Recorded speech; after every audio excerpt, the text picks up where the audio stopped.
গাছ কাটার ফলে বাসা ভেঙে পড়ার পর আহত অবস্থায় উদ্ধার হওয়া একটি চিল পাখি এখন মানুষের ভালোবাসায় পরিবারের সদস্যে পরিণত হয়েছে। স্থানীয় বাসিন্দা রমজান আলীর যত্ন ও মমতায় সুস্থ হয়ে ওঠা পাখিটি এখন তার কাছেই থাকে এবং তাকে নিজের আপনজন হিসেবে মেনে নিয়েছে। ঘটনাটি ঘটেছে কুড়িগ্রাম জেলার কসাকাটা থানার মাদারগঞ্জ এলাকায়। সেখানে একটি গাছে চিল পাখির বাসা ছিল। গাছটি কেটে ফেলার সময় বাসাটি মাটিতে পড়ে যায়। এতে একটি বাচ্চা মারা যায় এবং অপর বাচ্চাটি গুরুতর আহত হয়। এ সময় রমজান আলী আহত বাচ্চাটিকে উদ্ধার করে নিজের বাড়িতে নিয়ে আসেন। পরে তিনি পাখিটিকে চিকিৎসকের কাছে নিয়ে যান, নিয়মিত ওষুধ খাওয়ান এবং নিজ হাতে লালন পালন শুরু করেন। তার যত্নে ধীরে ধীরে সুস্থ হয়ে ওঠে পাখিটি। বর্তমানে রাজা নামে পরিচিত এই চিলটি রমজান আলীর পরিবারের সদস্যদের মতোই বসবাস করছে। প্রতিদিন তিনি নিজ হাতে পাখিটিকে মাছ বা মাংস খাওয়ান, যার জন্য প্রায় 50 টাকা খরচ হয়। পাখিটাও তার প্রতি অভ্যস্ত হয়ে পড়েছে এবং অধিকাংশ সময় তার সঙ্গেই থাকে। মানুষ ও পাখির এই ব্যতিক্রমী ভালোবাসার সম্পর্ক দেখতে প্রতিদিন এলাকায় ভিড় করছেন উৎসুক মানুষজন। অনেকে এই দৃশ্য দেখে বিস্ময় প্রকাশ করেছেন এবং মানবিকতার একটি অনন্য উদাহরণ হিসেবে দেখছেন। এই বিষয়ে রমজান আলী বলেন, যতদিন রাজা আমার কাছে থাকবে আমি তার খাবার ও যত্নের কোনো অভাব রাখব না। মানুষও একটি বন্য পাখির মধ্যে গড়ে ওঠা এই সম্পর্ক যেন প্রমাণ করে ভালোবাসা শুধু মানুষের মাঝেই সীমাবদ্ধ নয়, এটি ছড়িয়ে যেতে পারে সব জীবের মাঝেই। এটা হাই স্কুলের পিছনে আসিল। আমি সেদিনকে গেছিলাম কাজে, অন্য কাজে গাছ কাটার। তো কোন লোকে গাছ কাটছে, হ্যাঁ, তো সেই গাছ সহকার ভাষা সহকার কাটি দিছে।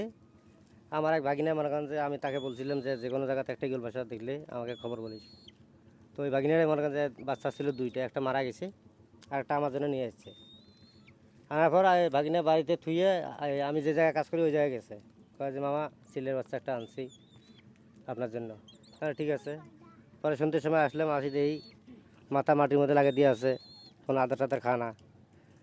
তারপর ডাক্তারের কাছে গেলাম ওকে নিয়ে, যাওয়ার পর ডাক্তারের ওষুধ দিল, বিভিন্ন প্রকার ওষুধ। তারপর আমি খাওয়াইলাম, খাওয়ার পর কিছুটা সুস্থ হয়েছে। সুস্থ হওয়ার পর দেখেছে আদার খায়। এরকম করতে করতে দেখি একদম ভালোই আমার পোষ মানি গেল। ঠিক আছে, এই যে তখন থেকে মানে আমার কাছে আছে, এখন কোথাও যায় না। সে বলে নাকি আকাশের রাজা হলো ঈগল পাখি, সেই জন্য আমি নাম দিয়েছি ওর রাজা। ঠিক আছে, ওকে যেখান থেকে ডাক দেই ও আমার বাড়ির আশেপাশে থাকে, ডাক দিলে চলে আসে। ধরেন না 3 মাস হয়েছে বয়স, ছোটোর থেকে আনছি যে। এখন মনে করেন যে এখন বাকি জীবন ও কতদিন থাকবে সেটা ও জানে। যতদিন থাকবে রাখবেন? অবশ্যই। ওকে আমি না দেখলে তো আমি আদার কিনে আনি রাখি, কোন সময় আসে, কেননা তাকে খাইতে দিতে হবে। যদি আসি আবার আদা না পায় তাহলে আবার চলে যেতে পারে। ঠিক ঠিক। এবারে সে 50 টাকার আদার ডেলি যায় ওর পিছে। হ্যাঁ, এই মাছ আর শুধু মাংস, এই দুইটাই, যা আর কিছু খায় না। আমাদের এলাকায় পাখির সাথে একজনকার বন্ধুত্ব আমাদের দেখে অনেক ভালো লাগতেছে, আমাদের এলাকার গর্ব। মানুষ আর প্রাণীর মধ্যে এইরকম বন্ধুত্ব হয় আজকে নিজে চোখে না দেখলে কখনো বিশ্বাস করতে পারতাম না। আমাদের বাড়ির পাশে আমার চাচা হয়, চাচা লাগে, ছেলে পোষতেছে, অনেক ভালো লাগে দেখি। প্রতিদিন আদার দেয়, প্রতিদিন 50 টাকা খরচ করে। কে জানে পায়ে একটা চোট লাগেছে, 17মি করে কে জানে একটা মাইল মানে পায়ে ঢেল মারছে, পায়ে খুব ব্যথা পায় পাখিটা, দেখে খুব কষ্ট লাগে। ওষুধ আনছি, দেখাইছি, ডাক্তারে ওষুধ দিছে, নিয়মিত খাওয়ার পর কিছুটা সুস্থ হয়েছে। এখন ওই বিশেষ করে কে জানি আর শত্রুতা করি পাওয়াটা ভেঙে দিছে।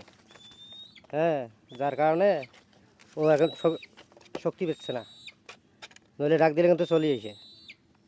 ঠিক আছে, এই নাম না না, আগে যখন ছোট ছিল তখন মনে করছে একটু হাত লাগাইলে খুব খামচি দিয়ে ধরছে। এখন মনে করছে বড় হয়েছে তো, এখন হাতে হাসি পড়লে কোনো হাসুর টাসুর লাগে না।